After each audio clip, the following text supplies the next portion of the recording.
desperate for you. I surrender.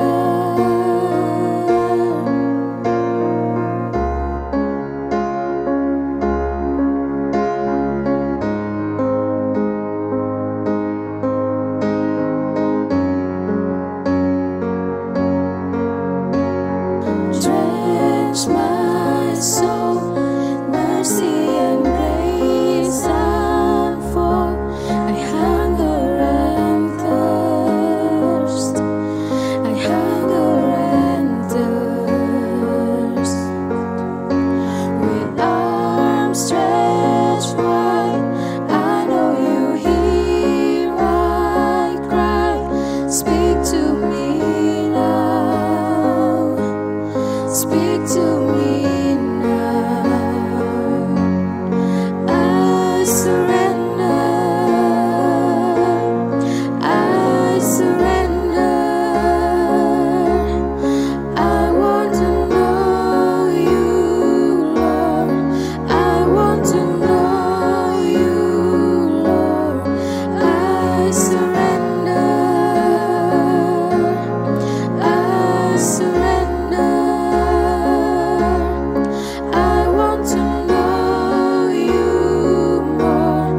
I want to know you more.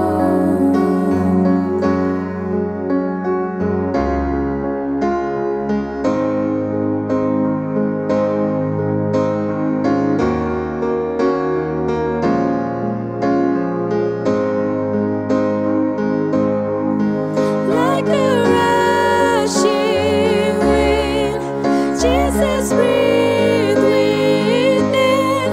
Lord, have your way. Lord, have your way in me. Like a mighty storm, still within my soul. Lord, have your way. Lord, have your way in me. I surrender. I surrender. I want to know you more. I want to know you more. I surrender. I surrender. I want to know you more. I want to know you more.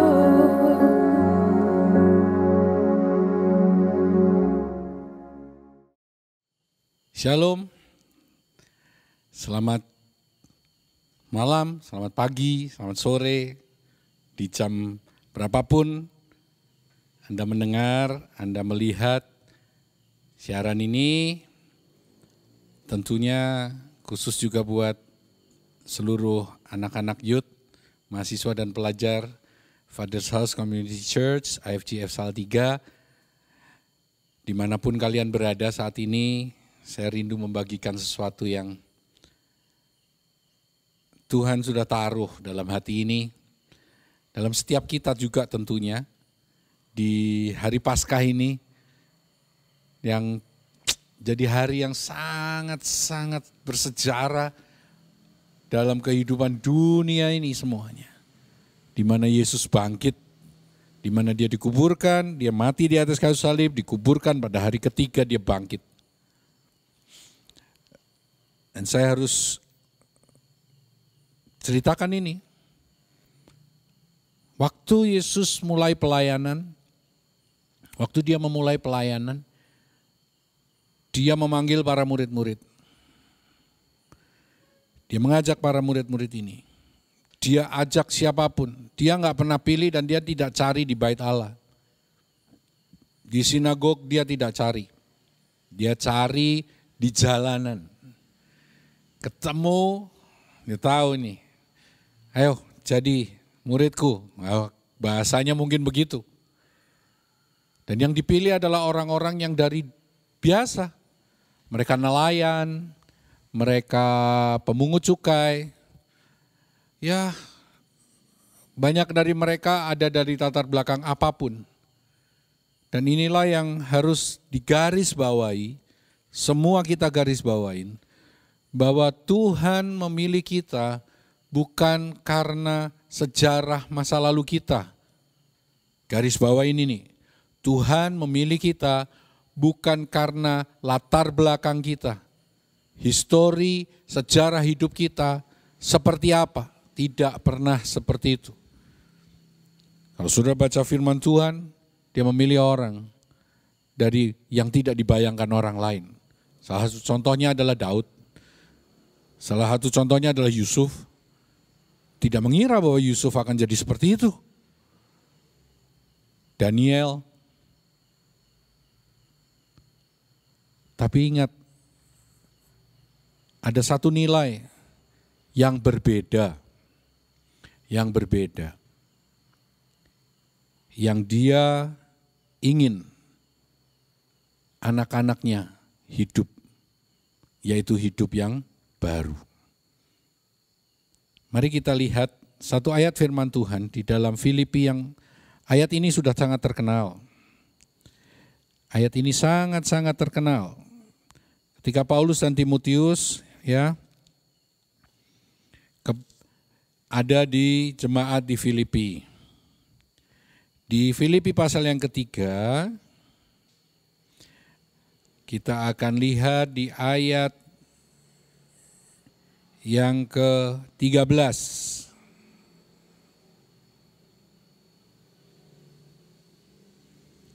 Filipi pasal yang ketiga, ayat yang ke-13. Saudara-saudara, aku sendiri tidak menganggap bahwa aku telah menangkapnya, tetapi ini yang kulakukan, aku melupakan apa yang telah di belakangku dan mengarahkan diri kepada apa yang di hadapanku dan berlari-lari kepada tujuan untuk memperoleh hadiah, yaitu panggilan surgawi dari Allah dalam Kristus Yesus. Nah, Paulus berbicara ini. Berlari kepada tujuan dan melupakan yang di belakang. Saya kasih boleh judul, kita mungkin bisa pakai judulnya ini, Moving Forward. Hidup dalam level yang baru, hidup dalam nilai yang baru, hidup dalam satu tingkatan yang berbeda. Saya bacakan firman Tuhan dulu di dalam Roma pasal yang ke-6. Saya akan baca di dalam ayat yang pertama. Jika demikian, apakah yang kita katakan? Bolehkah kita bertekun dalam dosa? Supaya semakin bertambah kasih karunia itu? Sekali-kali tidak. Bukankah kita telah mati bagi dosa? Bagaimanakah kita masih dapat hidup di dalamnya? Atau tidak tahukah kamu bahwa kita semua yang telah dibaptis dalam Kristus telah dibaptis dalam kematiannya? Dengan demikian kita telah dikuburkan bersama-sama dengan Dia oleh baptisan dalam kematian, supaya sama seperti Kristus telah dibangkitkan dari antara orang mati oleh kemuliaan Bapa, demikian juga kita akan hidup dalam hidup yang baru. Ini yang Tuhan inginkan. Beberapa waktu yang lalu saya sudah menyampaikan firman tentang bagaimana engkau harus punya nilai yang berbeda dengan dunia ini. Engkau harus punya nilai yang berbeda dengan dunia ini. Tapi sebenarnya kematian, kemudian dikuburkannya Yesus, kemudian bangkitnya Yesus punya satu tujuan. Supaya kita ada dalam hidup yang baru. Makanya Rasul Paulus berkata di jemaat Filipi berkata begini, aku telah melupakan apa yang di belakangku. Siapa Paulus? Dia adalah Saulus. Dia adalah orang yang sangat kejam, yang menghabisin para rasul, pemberita Injil. Dia habisin, dia bunuh itu. Tapi Tuhan gak pernah lihat historinya. Tuhan gak pernah melihat masa lalunya. Tuhan tahu bahwa orang ini punya pengaruh yang besar. Dan Tuhan akan pakai. Dan apa yang terjadi? Ini yang dilakukan. Inilah statementnya Paulus. Aku telah melupakan apa yang di belakangku. Dan mengarahkan mataku pada tujuan. Aku berlari-lari pada tujuan. Ingat ya, ingat baik-baik. Lupakan yang masa lalumu. Singkirkan hal-hal yang buruk di masa lalu. Saya ulang, saya pernah katakan ini 1 Petrus pasal yang pertama, ayat ke-18-19. Kita telah ditebus dari cara hidup yang diwariskan nenek moyang kita. Kita harus tahu bahwa dari masa lalu kita, Tuhan menebus masa lalu kita juga. Dengan darah yang mahal, supaya kita memperoleh hidup yang baru. Nah, tidak ada satupun orang di dunia ini yang tidak menginginkan hidup dalam level yang baru, yang lebih tinggi tentunya. Gak ada yang begini, kamu hari ini kekayaanmu sedang-sedang saja. Apa yang kamu inginkan? Menjadi miskin? Gak ada. Orang miskin kepingin lebih kaya. Orang yang tidak cukup kepingin hidupnya menjadi cukup. Berkecukupan. Kemudian dari berkecukupan pasti akan punya keinginan untuk menjadi berkelimpahan. Bahkan kalau sudah berkelimpahan mereka akan kepingin jadi populer. Mereka akan menjadi terkenal dan segala macam. Ada level yang lebih tinggi yang ingin dicapai oleh setiap manusia. Itu memang manusiawi. Kamu juga harus begitu. Engkau harus memiliki level hidup yang berbeda dari waktu ke waktu. Naikkan itu. Saya tidak sedang berbicara tentang kekayaan, saya tidak sedang berbicara tentang popularitas, tapi saya sedang berbicara tentang kehidupan yang baru, yang levelnya lebih naik, lebih naik, lebih naik, lebih naik. Sekian waktu tahun yang lalu saya sempat berdoa sama Tuhan. Kenapa hidupku cuma seperti ini Tuhan? Aku dilahirkan dari keluarga yang biasa-biasa, kaya tidak, tapi sampai hari ini saya melihat bahwa kami pernah mengalami kekurangan tapi Tuhan cukupkan. Mungkin saudara-saudara saya, kakak-kakak saya sedang mendengar ini, bagaimana apa yang mereka alami sama seperti yang saya alami. Ketika kami SD, ada level kehidupan di mana kami harus menahan hati, menahan diri untuk tidak menginginkan sesuatu seperti yang dipunyai oleh orang lain. Karena kami memang tidak ada. Kami mengalami direndahkan banyak hal-hal pahit yang ada di masa lalu. Tapi ingat baik-baik, ingat baik-baik. Kalau saya mengingat itu, saya hanya mengingat bahwa Tuhan sungguh baik, bahwa Tuhan sungguh luar biasa bagi hidup kita. Kenapa?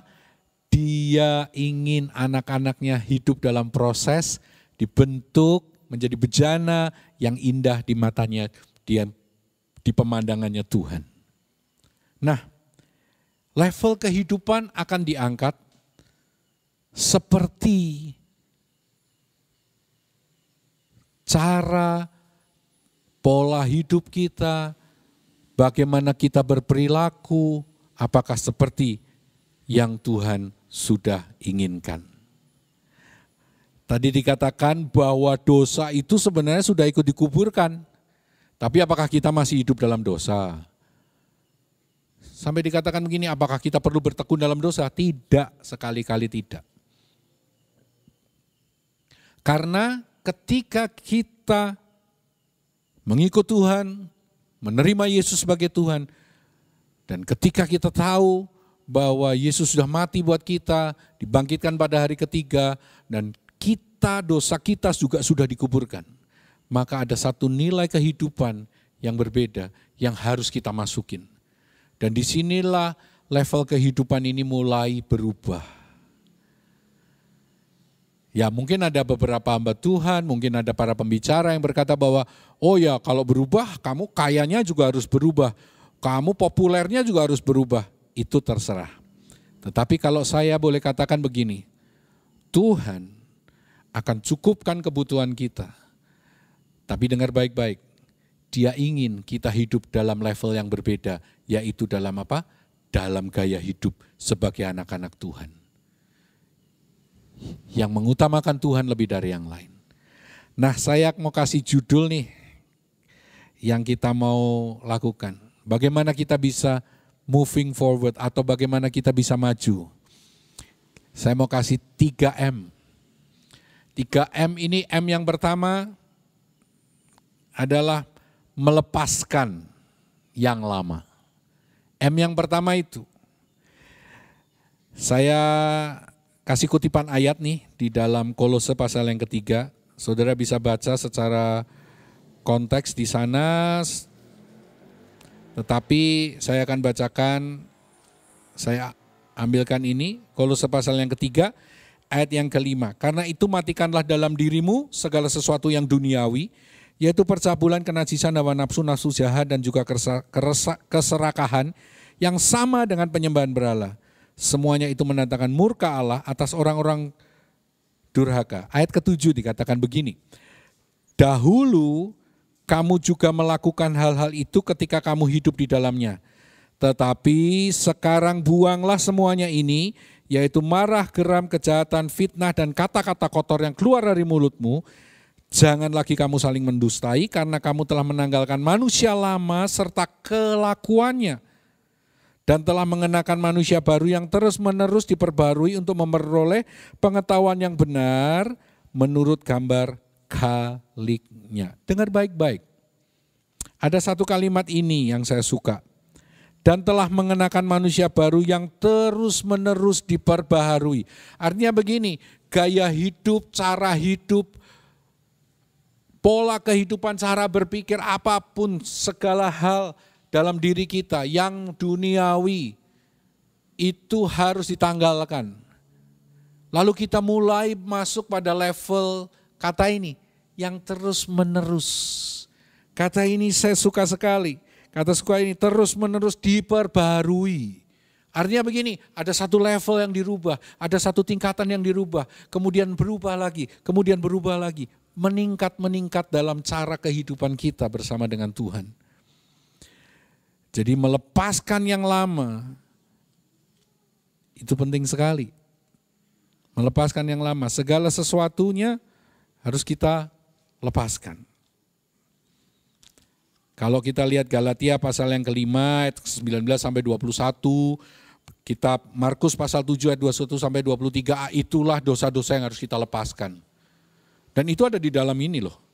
Markus pasal yang ke-7 ngomong bahwa segala sesuatu yang masuk ke dalam mulut tidak dapat menajiskan, tetapi segala sesuatu yang keluar, yaitu dari dalam, dari hati orang, itu yang menajiskannya. Untuk itu penebusan Yesus buat kita, sekarang kita bangkit, kita mengenakan manusia baru. Kita harus hidup terus-menerus diperbaharui. Itulah cara hidup. Engkau bisa mengatasi banyak masalah yang akan ke depan, yang bangsa kita tidak tahu harus bagaimana hari ini. Semua orang dalam dunia pendidikan, buktinya kalian yang bersekolah, kalian harus bersekolah di rumah, online ya kalau yang ada kuotanya, kalau enggak punya harus cari tempat yang ada wifi-nya, dan segala macam, banyak hal berubah, pekerjaan berubah, omset pengusaha-pengusaha turun, banyak orang kekurangan hari ini, banyak orang bingung hari ini, banyak orang, tapi ingat baik-baik, kita tidak boleh teralihkan untuk kita tetap melakukan hal yang jahat. Di tengah semuanya, kita harus mengenakan manusia baru dan memperbaruinya terus-menerus. Itu yang M yang pertama, melepaskan. Ketika ego dan keinginan diri sendiri terus berkembang dalam hidup kita, maka kehidupan yang bertumbuh tidak akan kita dapat. Jangan pernah merasa benar. Jangan pernah merasa menjadi korban. Karena begini, semua proses ini ada untuk sebuah tujuan untuk kita. Urusannya kita dengan Tuhan, bukan dengan orang yang di sekeliling kita yang sepertinya ada dalam proses kita. Bukan. Mungkin kita disakiti. Mungkin kita merasa bahwa kita jadi korban. Kita tidak disukai. Kita dibully, kita apapun saudaraku apa yang kalian alami. Tapi ingat, bahwa tujuan Tuhan adalah apa? Memproses kita supaya kita meningkatkan level kehidupan kita. Hidup menggunakan, memakai manusia yang baru dalam kehidupan kita. M yang kedua adalah mengalami Tuhan. Saya tidak akan panjang di sini, tetapi mengalami Tuhan itu adalah mengalami firman-Nya. Hidup dalam firman adalah mengalami Tuhan. Sederhana sekali, mengalami Tuhan, bagaimana mengalami Tuhan? Hidup dalam firman-Nya, engkau akan mengalami Tuhan. Hiduplah dalam doa dan saat teduh. Hiduplah dalam waktu retret, sekali waktu ambil waktu sendiri. Sekali waktu ambil waktu pribadi. Saya tidak ingin menafsirkan terlalu berlebihan, tetapi di Matius pasal yang ke-6, ketika Tuhan Yesus berbicara tentang hal berdoa, dikatakan begini, kalau kamu mau berdoa, masuklah kamar, kuncilah pintu, dan berdoalah. Kalau kalian tahu tentang hal ini, saya harus katakan bahwa ini berbicara tentang bahwa doa berbicara tentang hubungan kita dengan Tuhan pribadi. Jadi doa itu bukan hanya sekedar berbicara, tidak. Doa itu berbicara tentang hubungan. Doa itu berbicara tentang sentuhan kita bersama dengan Tuhan. Itulah doa. Makanya harus di tempat yang pribadi. Ini bicara tentang sesuatu yang spesial. Nah, saya hanya menafsirkan dari sisi ini. Saya tahu persis bahwa mungkin banyak dari kita mendapatkan dari ayat ini. Tapi dikatakan di situ. Kalau orang berkata bahwa tentang doa, kalau doa itu pasti didengar. Ya kan? Nah, tapi ayat ini berbicara begini. Maka Bapamu yang di surga melihat yang tersembunyi, dikatakan itu. Dikatakan apa? Melihat. Loh, doa kok dilihat? Jadi ini berbicara tentang sikap hati.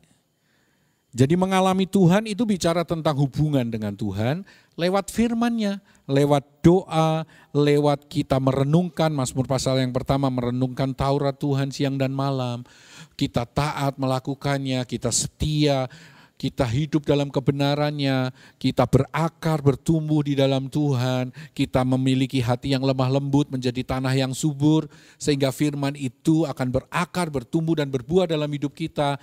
Kita lebih mengutamakan hidup dalam kasih, bukan hanya dalam pelayanan, bukan sekedar kita mengejar-ngejar nubuatan, mengejar-mengejar hal-hal yang bersifat manusia, tetapi kita mengejar hubungan dengan Tuhan itu. Jadi yang pertama tadi kita tahu melepaskan yang lama, yang kedua mengalami Tuhan. Tuhan tidak bisa bersatu dengan kita kalau kita masih berdosa. Kalau kita masih terus-menerus jatuh dalam dosa yang sama, saya harus katakan ini, berjuanglah supaya kita bisa mengalami Tuhan. Lewat apa? Lewat doa, saat teduh, lewat pembacaan firman, perenungan firman, dan melakukan firman Tuhan. Banyak anak-anak muda jatuh karena karakter. Mereka menjadi sombong karena mereka merasa mereka punya pengetahuan yang luar biasa. Bahkan banyak sekali saat ini, banyak sekali pelecehan-pelecehan tentang hamba-hamba Tuhan di sosial media dan segala macam.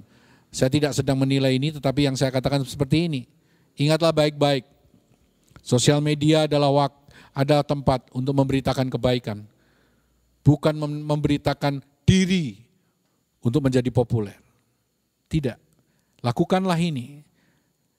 Jadi mengalami Tuhan, kembali ke mengalami Tuhan adalah seperti ini. Hidup dalam doa dan saat teduh, hidup dalam firman, merenungkannya siang malam, melakukannya, menanggalkan manusia yang lama yang pertama tadi, hidup dalam kebenaran dan kebenarannya. Selalu, setiap hari, setiap waktu. Mulai dari hal yang kecil, saya pernah katakan itu. Mulai dari hal yang kecil. Maka kamu akan menjadi orang yang punya level yang berbeda. M yang ketiga.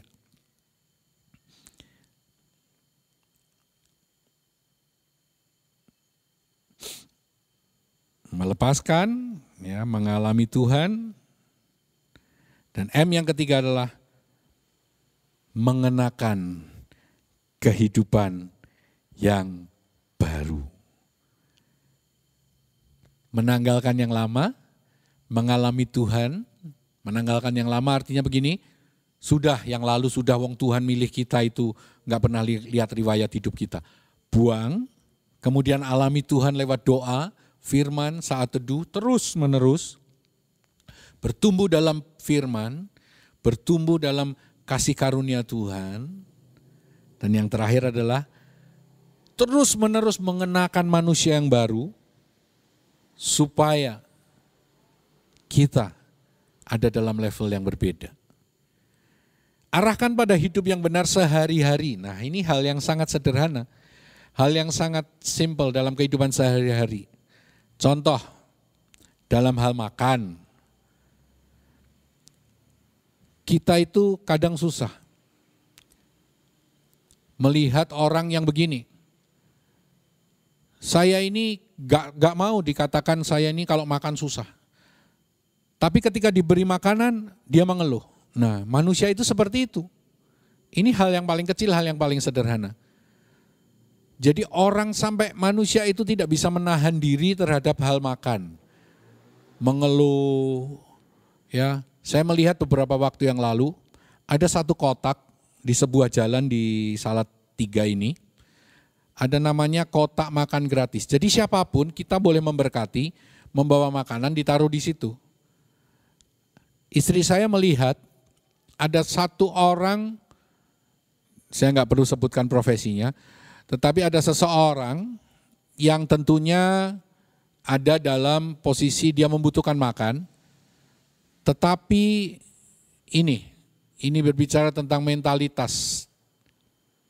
Dia mengambil makanan itu, dia buka dulu makanan itu apa.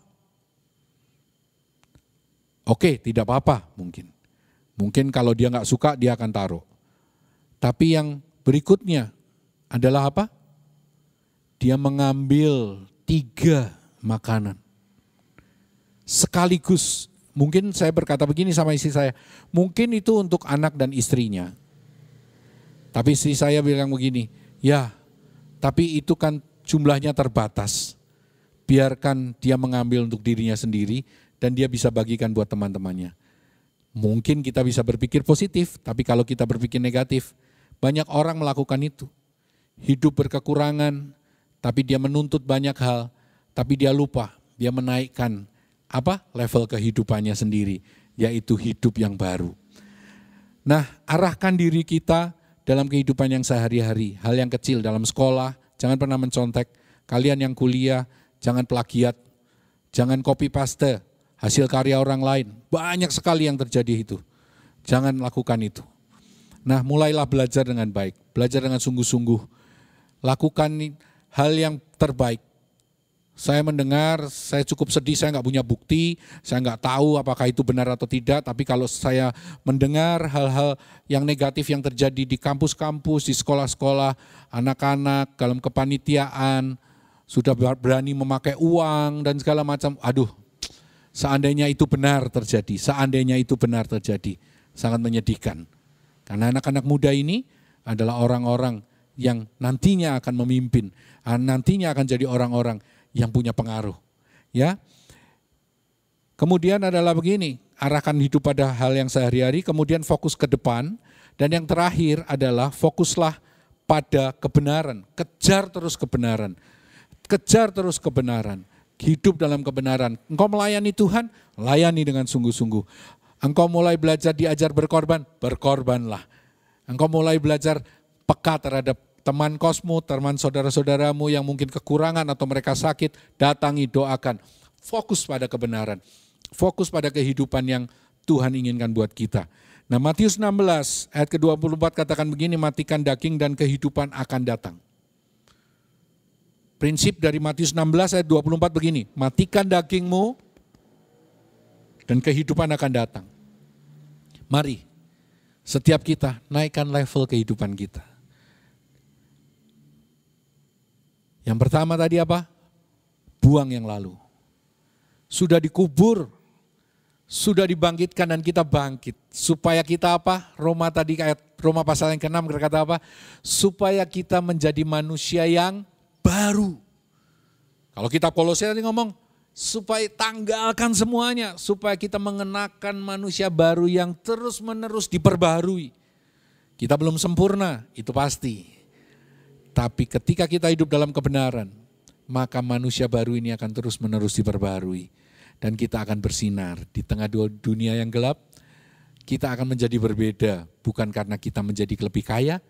Kita menjadi berbeda bukan karena kita lebih populer, tapi kita menjadi berbeda karena kita memiliki Kristus dan gaya hidup yang berkenan sesuai dengan apa yang Tuhan katakan. Karakter anak-anak Tuhan ini dalam mulut, dalam percakapan, dalam hal mata, dalam mendengar, dalam gaya hidup, dalam segala hal perilaku kita berbeda.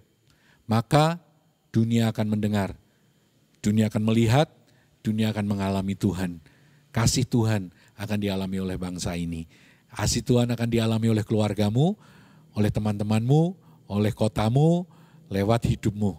Dan terlebih ketika engkau jadi orang yang besar, engkau tetap menjadi orang-orang yang rendah hati dan akan menjadi berkat bagi bangsa ini. Ingat, jangan pernah melihat yang ke belakang.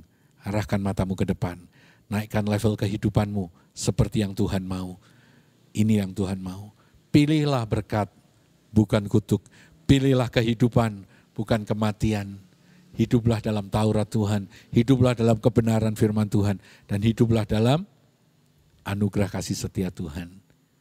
Dalam hari-harimu, biarlah setiap hal yang kau lakukan, itu bagi kemuliaannya. Tuhan Yesus memberkati. Saya ajak setiap kalian untuk berdoa. Ambil sikap berdoa, taruh tanganmu di dadamu, dan katakan, Tuhan, aku datang. Aku mau berjanji kepadamu.